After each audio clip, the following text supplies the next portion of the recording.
काय झालंय मोहन काका? नाही म्हणजे एवढ्या रात्री घरी आलात? अमृताताई, आपल्या घरामध्ये कोणतरी आहे असं वाटतंय. तुमच्याशिवाय घरात कोणीच शिरलेलं नाहीये. आणि तसंच काही वाटलं तर मी सांगते तुम्हाला. अहो पण मोहन काका,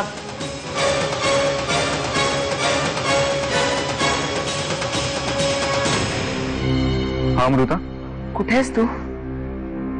व्यवस्थित आहेस ना? हे बघ अमृता, तू माझी काळजी अजिबात करू नकोस. तुमच्या गावाच्या नाक्यापर्यंत पोहोचलोय मी. उपयोगासाठी आली आहेस का तू या घरात? उलट या घरातल्या सगळ्यांनी तुझी बर्दास्त ठेवली पाहिजे. पाहुणी आहेस तू या घरात. हो ना, या घरचीच नाही, आता सगळीकडे पाहुणी म्हणूनच उरली. सकाळची गोळी सकाळच्या जेवणाच्या नंतर, रात्रीची गोळी रात्रीच्या जेवणाच्या आधी. उद्या मंगळवार आहे, त्याच्यामुळे गणपतीच्या पूजेसाठी जास्वंदीची फुलं पाहिजेत. सगळं मला व्यवस्थित आणि वेळेवर हवं, कळलं?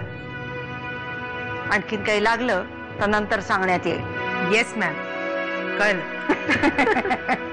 बघ दादा, मला असं वाटतं तुझे बघ, त्यापेक्षा मला असं वाटतं की तू रमावतीला चाललायस तर वडिलकीच्या नात्याने आजूबाजूला लक्ष ठेव. वेळ पडलीच तर कडक वाग आणि माझा भाऊ असण्याचं कर्तव्य पूर्ण कर. ते अजूनही वाट पाहतात अमृता तुझा विचार बदलण्याची. पण तू जर का त्यांना असाच विरोध करत राहिलीस आणि ते जर त्यांच्या सहनशक्ती पलीकडे गेलं तर मी विचारही करू शकत नाही ते काय करतील याचा. त्यांना जे काही करायचं असेल ना ते आता आम्हा दोघांचंही करावं लागेल. कारण आर्यनला काहीही झालं तर मी गप्प बसणार नाही. तुम्ही इथली काळजी करू नका, मी इथे आहे. एवढंच नाही तर तिकडेही तुम्हाला कधीही कुठलीही अडचण आली मला केव्हाही फोन करा. माझा फोन 24 तास चालूच असतो. आर्यन तुम्हाला भेटला तर त्याला म्हणावं जपून राहा, कारण साहेबांची त्याच्यावर वक्रदृष्टी पडली आहे आणि हे प्रकरण सहजासहजी मिटणार नाहीये. मागणीच प्रकरण बोलूनही मिटवता येतात. दरवेळेला एकमेकांवर फक्त लक्ष ठेवून ती मिटतात असं नाहीये. दुसरं कुठलंही प्रकरण असताना तर बोलून मिटलं असतं, पण युगंधरा सरतापे नाही. तुम्ही नक्की कोणाच्या बाजूने आहात वाकनीस? मी या घराच्या माल्याच्या बाजूने. मी जर मुंबईला परत गेलो ना तर आपल्या भेटण्याचे सगळे चान्सेस संपतील. आणि हेच तर हवंय तुझ्या बाबांना.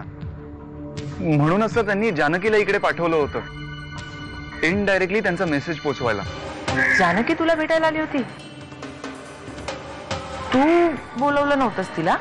नाही, आय मीन मी का बोलू तिला? तू लगेच जाऊन जानकीला काही बोलू नकोस. नाही म्हणजे कितीही झालं तरी ती तुझ्या बाबांची बायको आहे. कदाचित तुझ्या बाबांनी तिला फोर्स केलं असेल आणि तिला त्यांचं ऐकावंच लागणार ना. नाही, मला नाही वाटत. म्हणजे जानकी, मला काहीच कळत नाहीये. इतके दिवस मी माझ्या सभ्यपणात जपलाय, पण मला वाटतं मला आता तो सोडावा लागेल. त्या आर्यन सरतापेच्या बापाला मी काहीही केलेलं नसताना त्या युगंधराने त्याच्या खुनाचा आळ माझ्यावर घेतलाय. आता हा आर्यन सरतापे जर जास्त शहाणपणा करतो ना तर मी सोडणार नाही त्याला. त्या मुलाने जर जास्त शहाणपणा केला तर त्याला तिथल्या तिथे ठेचून काढा. ठीक आहे साहेब, जशी तुमची इच्छा. नुसती माझी इच्छा नाही वाकणीस, हीच तुमची इच्छा सुद्धा असू दे. मनात असो अथवा नसो, मी सांगतोय तेच करायचं. तसंच होईल. या तुम्ही.